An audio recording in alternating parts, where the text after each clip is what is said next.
but this is therapy. Now, today I'm going to be talking about a tragedy of epic proportions. Young man, 15-year-old by the name of Raheem Shaw, a Woolmar's boy student, losing life. Losing life in a circumstances where all me can do is say, it's sad. Real sad. I can talk about it, and I can also address a statement I say, quote unquote, seasoned lawyer, mentioning the gleaner because, well, you go here. Let me start off with the Raheem Shaw incident. So based on reports, early Wednesday morning, a man was in bed, he was sleeping. His wife wake him up, said she hear like the grill, I tear off like the grill, I open up. Basically a commotion at the front of the house. The man wake up, grab him firearm, went to go look. Him see a figure outside of the door, and the door sound like they're about to open. The man engaged, right? The figure, where him see, the door is translucent, so it's not 100% clear where you can see a who, but you can see a figure, right? As me say, the grill don't open up and door sound like they go open. Him fire 3 rounds. After him go investigate, him realize say it was his own son. As you can imagine, the father was devastated, the mother was devastated. Neighbors them report say the first thing the mother bawled out is, "What you do out here at them time, man?" I think she said that to her son. Maybe he was still alive when she said it. Family is devastated, but in anything, there are lessons to be learned. That's why I talk about this. We can all take learnings from this. First, I just want to address the family, right? The father. In a times like this, no words can comfort nobody in a situation with this happened to. I know people who were involved in blue and blue incidents, and trust me, there's nothing you can tell them to make them feel better. But here is the thing. It's easy to do the whole Monday morning quarterback thing in a cases like this. As them say, hindsight is 2020. I'm gonna give you the hindsight response to this, and then I'm give you the real world response to this. Now, the shooting through the door, make we address that first. That is not advised. Right? Nobody would advise you to shoot through a door. Right? In an ideal situation, you do not shoot off at anything where you can't actually see and make out clearly. That is the ideal situation. That is the textbook answer. Right? You don't shoot right off at something where you can't see properly. However, here is the real world answer. Ideal situations only exist in movies and textbooks. In real life, when it feel like you only have seconds, decisions are made. Right? That when them go right, you are a hero. When them go wrong, well, things like this happen. The experts, quote unquote experts, right, who will preach from now till next year and tell us that this should never ever happen, most of them have never been in a real life danger situation. They've been to the range, them shoot up papers, but they have never seen or even experienced what they feel like. You think in the back of your mind, say death or danger, serious danger, is imminent, and therefore they've never had to make a tough decision. This man didn't shoot through the door because of my eyeglass. So let me tell you why, as tragic as this is, and of course regrettable, right, from every angle, I have a lot of empathy towards this man despite his actions, right, leading to the death of his son. So let's play this over, and remember, this is not a show. This is real life. This man will be sleeping, right, deep in his sleep.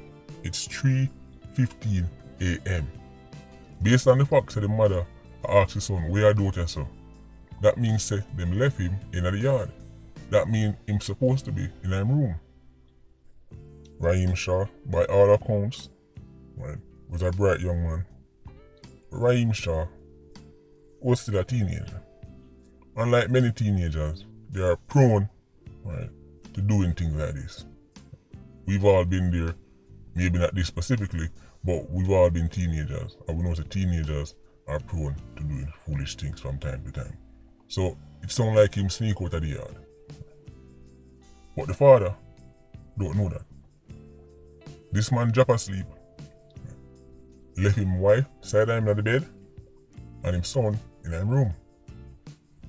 So when this man get wake up at 3:15 a.m. because context matter, context definitely matter. When this man get wake up at 3:15 a.m.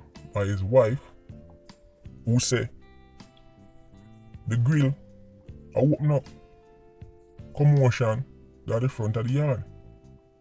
This man have to go from deep sleep, right, to quickly get on himself, to go face what in his mind is present danger.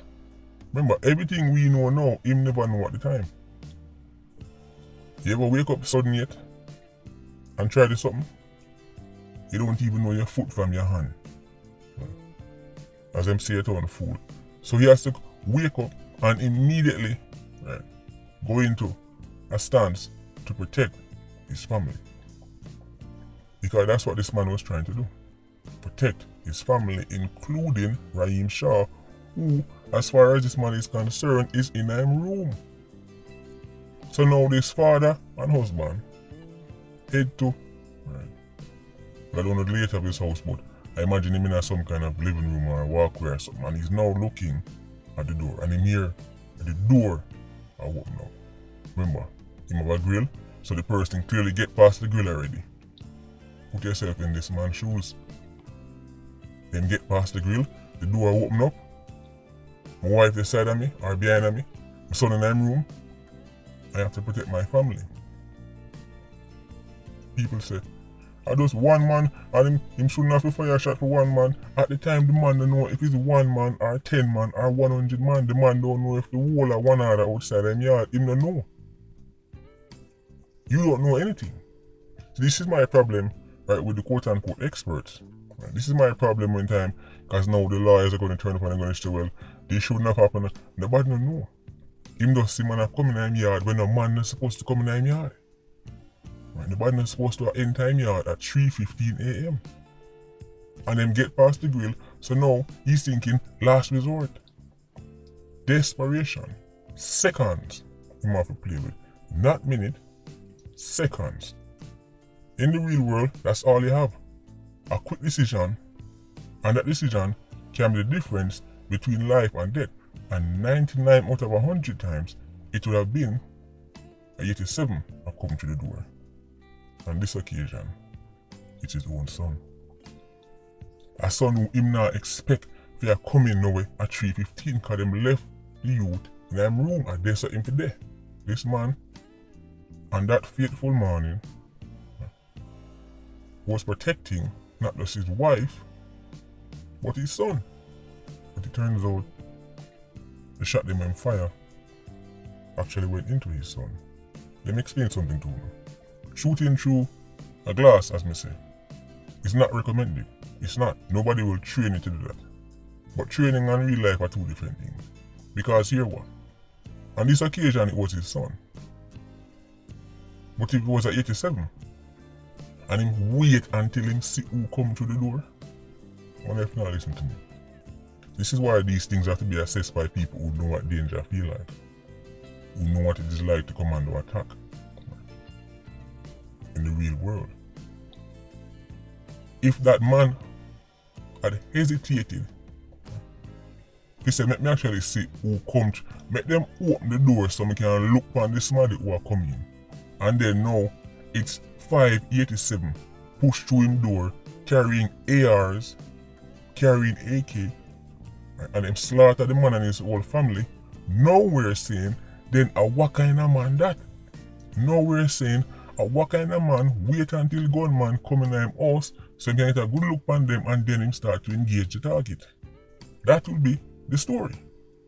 This man had a gun in him hand, see somebody are coming in the yard, right? He don't know much people, and him wait until, right, them actually open the door and come in and him look on them good, him start shoot. And by then it was too late, them overpower him, kill him, right, kill him family. That will be another story. And then now, He's the man who failed to protect his family because of his indecisiveness.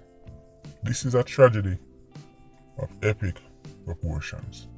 This man, on that morning, was trying to do what, to the best of his knowledge, at the time, was the right thing. Raheem is not the first, and he will not be the last youth to sneak out time parents in place. He absolutely did not deserve to die, but we have to be realistic here. So the actions of the son triggered off a chain of events that ended with his father now living in a state of guilt and misery and depression for the rest of his life. I want young people to understand your decisions have consequences. This was not a father being idle and just fire off 3 wild shot, and catch him son who in the living room and play a game. We see how this start and we see how it ended.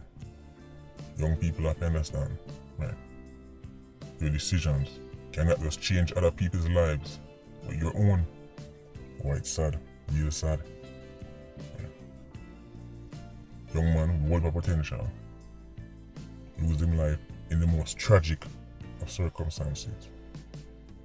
Neighbors are ball, parents obviously are ball, him schoolmates them are old mans a ball, him teacher them a ball. Big up old mans by the way. I just want young people to understand, say, when you hear old people say certain things, only things I call them a dinosaur and I'm try to stop them from having fun. That's not the case. Chicken, Mary, out the near. Now, more address something when me see that the gleaners surrounding this same case. The gleaners said them talk to a quote-unquote seasoned attorney. And them talk about the facts, and this is a direct quote. Shooting at a shadow would be tantamount to a breach of safety rules. Use of force is also a guide to arms, and danger cannot be perceived, it must be real, and that's the lesson that everybody needs to learn.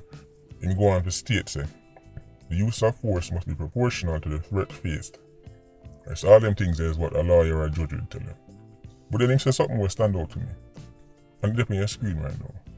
This is important for every Jamaican, whether they have a licensed firearm or not. I want you to look on the screen and look what this experienced lawyer say. Because something like this might be the difference between you losing your freedom even though you're doing the right thing. But remember, the law is not always based on logic or the right thing. We just want to see this and understand that many of the laws in Jamaica are tilted in the favor of criminals. These laws are some of the reasons why criminals are so emboldened in Jamaica. Listen up. Right there on your screen, you can follow. The person don't bring a toothpick to the fight and you use a gun to shoot him. So if you do not see the target with a weapon, you must not shoot the target. Alright? Even if he came to your house, and this is the part that really, when you hear me talk about laws, emboldening criminals, this is the part I talk about. Listen to this. Even if he came to rob your house or he came to rape your wife, you don't shoot him because he has no gun. You have a gun, you can say, and I quote, please don't move, don't come closer, end quote. That's all me need to see. For know that Iron Man was clearly not set up for law-abiding people. Now you see why criminals act the way them act. Let me read it for you again. Even if he came to rob your house and rape your wife, you don't shoot him because he has no gun. Is that so? Let's address that. The idea that because somebody has no gun, them can't harm you or kill you is rubbish. Unarmed does not mean harmless. Let me repeat that. Unarmed does not mean harmless. See, this is why when time one of favorite scholars in my right law, them need to have some real world experience. Because you see, when you spend your entire life in a bubble, this is the type of law them where you write. And think say you do something. Because in your mind this makes sense. Because in your bubble, this makes sense. This right here, so, a foolishness. But it's the law. Them are going to tell you, say, because him not on a gun, even though him come to rob your house and rape your wife, you can't shoot him. So let's play this out in the real world now. At 87, breach your door and in your house. You are a licensed firearm holder. He said to himself, boy, what you doing in my yard? Him say, and this is according to this very lawyer own words, I am here to rape your wife. Yes, sir, not on my watch. The 87, according to what the lawyer just said, if you have a gun and him not have one, him not supposed to shoot you. So guess who now feels empowered? The raper bull. Because hey, me not on a gun, but me come to rape your wife. So tell me now, what happens in the real world situation to that? Should the husband in this scenario put down him gun and say, alright, since you not on a gun and me have one, and the law say because you not on a gun, me can't shoot you even though you come to rape my wife, I'm going to put down this gun and make you have a fist fight with a madman. Any 87 who is seeing this in the Gleaner and see this lawyer say, even if you go to rape a man's wife and you're in him house and you're not on a gun, the man can't do you nothing. I hope you take down this lawyer number, contact Gleaner, ask them for the contact number for this lawyer, write it down and send it go give your mother and your kerosene because you're gonna need it. You're gonna need it for any time I fight in a court to get quote-unquote justice for you. Rape over wife. And can't do what? You people don't write laws for the real world. What is the licensed firearm holder supposed to do in this scenario? Put down their weapons and go fist fight with man? You not on a gun? Oh, make we even the odds now. You come to rape my wife and on a gun. Right. So, make we put it down now and fight with you. So things fair. You are in my house. You violated the sanctity of my home. I hope you have this lawyer number on speed dial because you're gonna need it. Please don't move, don't come closer. Them people are not living in the real world. Man come broken in your house, come rape your wife and you're gonna tell him about, please don't move, don't come closer. Well then alright then. Suppose him not listen. Oh, it must done this, Mr. Journalist. You know what's the next thing you should have asked the lawyer? Then suppose the man not stop. When time me say, please don't move, don't come closer, what happens if the person disobeys and continues to walk towards me because him ear say him not on a gun so he can't get shot? And me say again, please don't move, don't come closer, and him keep coming. What we are gonna do?